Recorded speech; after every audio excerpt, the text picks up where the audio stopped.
Okay,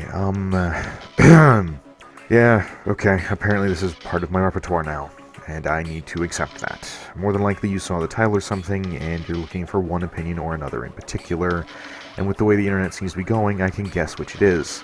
Get ready to be cheesed off. I don't think Microsoft should be allowed to purchase Activision. Yeah, there you go. I said it. I'm against the buyout. This is one more appalling move that Microsuck is making to increase its own stake in everything. Customer base be damned, and UX be screwed. People on Reddit, Twitter, Facebook, almost everywhere are defending this necrotizing parasite of a company in this monopoly-minded move. Why put it that way, Bio? I thought you were for exclusives on game consoles. I thought you believed in competition to fuel progress. Let me make some things clear.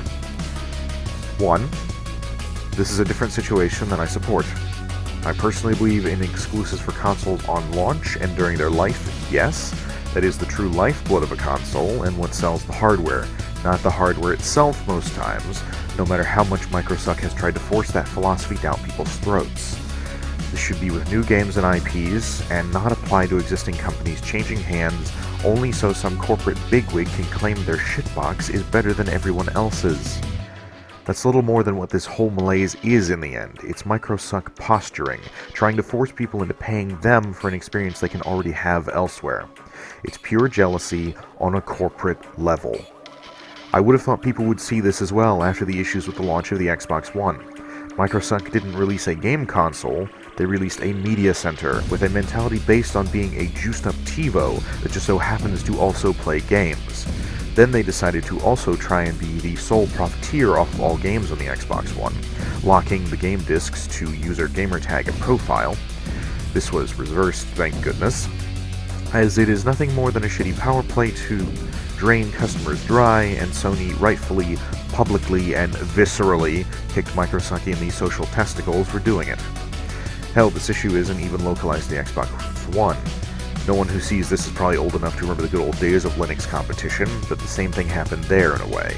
Microsuck saw competent competition and moved to shut it down in any way possible, running countless lawsuits and underhanded tactics to shut down an equal, if not superior, alternative to their product, instead of doing the honorable thing and creating a product that was worth more to the consumer than their competition's. 2. I do believe in competition. This is not it. I can't say that enough. This is not a philosophical butting of heads. It's a corporate asshole flashing around money to get an extra bonus and buy their 5th yacht. Microsuck has done this for years, and years, and years. Remember Rare? How about Lion's Head? Mojang, for Pete's sake? Friggin' Bethesda? Okay, fine. Bethesda itself is a shite company, but they own id. That's why I care. But there is one thing all these companies have in common. They had something Microsuck wanted. Instead of trying to put together a studio to one-up the competition, why not buy them instead? Force them to change everything to fit your philosophy, and then grind them into nothing. Most, if not all, of Rare and Lionhead's IPs have been dormant for years now, and not for any particular reason. As when Microsoft gained ownership, it removed legal embargoes that could stand in their way. This is like if Nintendo had incorporated HAL Lab and then had them basically develop nothing after the 3DS but tech demos, because apparently HAL Lab went from being great friends with them to glorified janitors. Crap, not my best example. Conker is really the only IP we've seen from Rare since they were bought, aside from Banjo-Kazooie being in Smash Bros, with Nuts and Bolts being their apparent departure from the active IPs Microsuck would be interested in having developed. And let's not think too much on Conker in that regard, as Live and Reloaded is not the last game for him. Young Conker is that game, and while I haven't played it, vicarious experiences filled me with enough dread to just... No. Please, no. I know what a couch is, and I know what a shite game is as well, developers. Conker got relegated to the unofficial death of a franchise, a bad platformer, and that isn't what the frazzled rodent deserved. Microsoft knew full well what they were doing there with those IPs, and I believe they could possibly do the same with Call of Duty as well. Anyway, what does all this mean and where will it lead? A few years down the line, if Microsuck should purchase Activision, COD, Blizzard Games, and IPs like Spyro and Crash, who only just got back in their feet, if barely, will either be mutated into something so absurdly profitable they look more like your average mobile free-to-play game, or get shelved altogether, some of them again. And in all honesty, this is somewhat supported now with id creating a free-to-play mobile Doom game. Yeah, fantastic. I'm not really on Activision's side here either, honestly. They're buying out Proletariat Studios, the makers of Spellbreak. Legitimately the only Battle Royale game I've played that can consistently stay fun on a free-to-play model without being a douche to its players, like literally every other one. Warzone, Apex, Fartnope, they're all kind of just garbage compared to Spellbreak. Proletariat is getting sent to the Warcraft mines last I checked, so goodbye promising studio, we will never see you again, rest in peace. I stand more with the Microsuck is more evil than Actiblizzard camp here, and I could see the days of Black Ops 3 or 4 returning if Microsuck gets their hands on it, and everybody knows exactly what I mean when I say that. I personally seem to have had the worst luck on trying to play Call of Duty. Having first tried Call of Duty 3, then Black Ops 4 respectively, games I have now learned are considered literally the worst two entries in the franchise. And Call of Duty only just recently got back on its feet in a way, going from Black Ops 4 to a Modern Warfare remake that even made me invest in the series. Someone who has a lot of hate for Call of Duty in the end because of its absolutely underhanded practices and altogether the IP damaging yearly release plan that it's on. If there's a way to stop this, it's probably public support to Activision, and I would suggest making sure people know the facts about this. I've seen too many people supporting Microsuck for some reason in this argument, saying that Sony too has made purchases like this, seemingly a crutch that Microsuck is going to keep harping on until it's worn out. However, it's utterly and completely a moot point. A majority of the transactions made by Sony in this argument were for studios that already published on the PlayStation, if not exclusively. More of an investment than a hostile takeover, which is exactly what Microsuck is planning currently.